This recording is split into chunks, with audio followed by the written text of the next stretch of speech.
इस वीडियो में एक एग्जाम्पल लेके आएंगे टॉपिक 4 फीचर ऑफ शेयर से, जहां लास्ट वीडियो में आपको समझाया गया है व्हेन प्रीमियम इज रिसीव्ड, अब समझा रहे हैं when premium is not received. भाई प्रीमियम रिसीव ही नहीं हुआ। आइए एग्जाम्पल के साथ समझेंगे इस केस को। जैसे कि मैंने आपसे कहा, ए limited forfeited 2000 shares of ₹10 each at issued at premium of ₹1, payable as, payable कैसे है पैसा, एप्लीकेशन पे आपने ₹4 मंगवाया है, अलॉटमेंट पे आपने ₹5 मंगवाया है, 4+1 इंक्लूडिंग प्रीमियम, और फाइनल कॉल पे आपने मंगवाए हैं ₹2। ठीक है, यू आर रिक्वायर्ड टू पास, अच्छा, payable like this for non payment of. भाई पेबल तो ऐसे है, लेकिन नॉन पेमेंट मतलब किसका पैसा मेरे पास नहीं आया, for the non payment of allotment and final call. दोनों ही कॉल का पैसा नहीं दिया है, ना अलॉटमेंट का पैसा दिया है, ना फाइनल कॉल का पैसा दिया है। You are required to pass journal, आपको एक जर्नल एंट्री पास करनी है। आइए देखते हैं इसको हम कैसे सॉल्व करेंगे। इसके लिए फटाफट से हम एक अपना जर्नल का सिंपल फॉर्मेट बना लेंगे, और बिल्कुल भी नहीं भूलेंगे कुछ चीजें, जैसे कि वर्किंग नोट। वर्किंग नोट में मैं सिर्फ आपको एक एनालिसिस बनाने के लिए कहती हूँ, जिसमें आप जरूर स्पेसिफाई कीजिए कि आपको एप्लीकेशन पे आप ₹4 मंगवा रहे हैं, अलॉटमेंट पे आप 5 मंगवा रहे हैं, 4+1, और फाइनल कॉल पे आप मंगवा रहे हैं ₹2।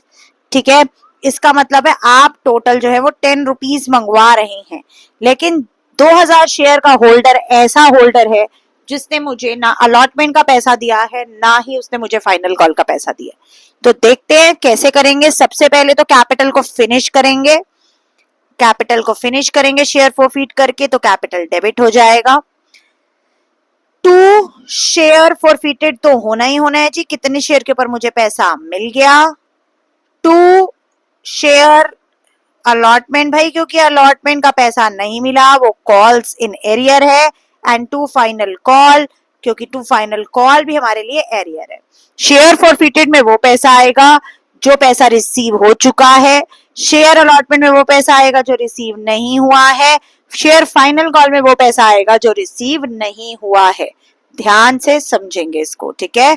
अब देखिए बेटा, प्रीमियम नॉट रिसीव्ड का केस है, तो प्रीमियम नहीं मिला, इसका मतलब प्रीमियम भी मेरा एक नुकसान में चला गया, और कुछ भी अगर मेरा नुकसान होता है तो उसे हमें क्या करना पड़ता है, debit all expenses and losses. Ma'am आपने एंट्री लिख दी, लेकिन इसकी अमाउंट तो बताओ कि कैसे लेंगे। तो ध्यान से सुनिए कैसे लेंगे। 2000 शेयर के ऊपर कॉल्ड अप पूरा 10 है, तो इसलिए पूरा 20,000 मैंने मंगवा रखा था, नहीं आया, पूरा 20,000 खत्म कर दिया। प्रीमियम पे ₹1 के हिसाब से ₹2000 ड्यू था, ठीक है। शेयर फॉरफीटेड में अगर मैं देखूं, सिर्फ एप्लीकेशन का पैसा मिला है ₹8000। शेयर अलॉटमेंट पे अगर मैं देखूं, पूरा 5 ड्यू है इंक्लूडिंग प्रीमियम। हम शेयर कैपिटल में नोट बना लीजिए, बार बार मैं आपको रिमाइंडर देती हूं कि शेयर कैपिटल में we will never include premium money. Premium को हम शेयर कैपिटल में कभी भी इंक्लूड नहीं करेंगे। ₹10,000 मेरा अलॉटमेंट में आ गया, और 2000 के हिसाब से ₹4 पे मैंने ₹8000 का, सॉरी ₹2 की मेरी कॉल है, ₹2 का मैंने कॉल नहीं दिया है, 4000। इस तरीके से for the non payment of allotment and final call and premium not received, because allotment नहीं आई तो प्रीमियम भी नहीं आया। उस केस के साथ इस तरीके से हम अपनी एंट्री को सॉल्व करेंगे। आई होप आपको क्वेश्चन क्लियर हो गया। अगर क्लियर हो गया तो चैनल को सब्सक्राइब, लाइक, शेयर करना बिल्कुल भी मत भूलना। मिलते हैं नेक्स्ट वीडियो।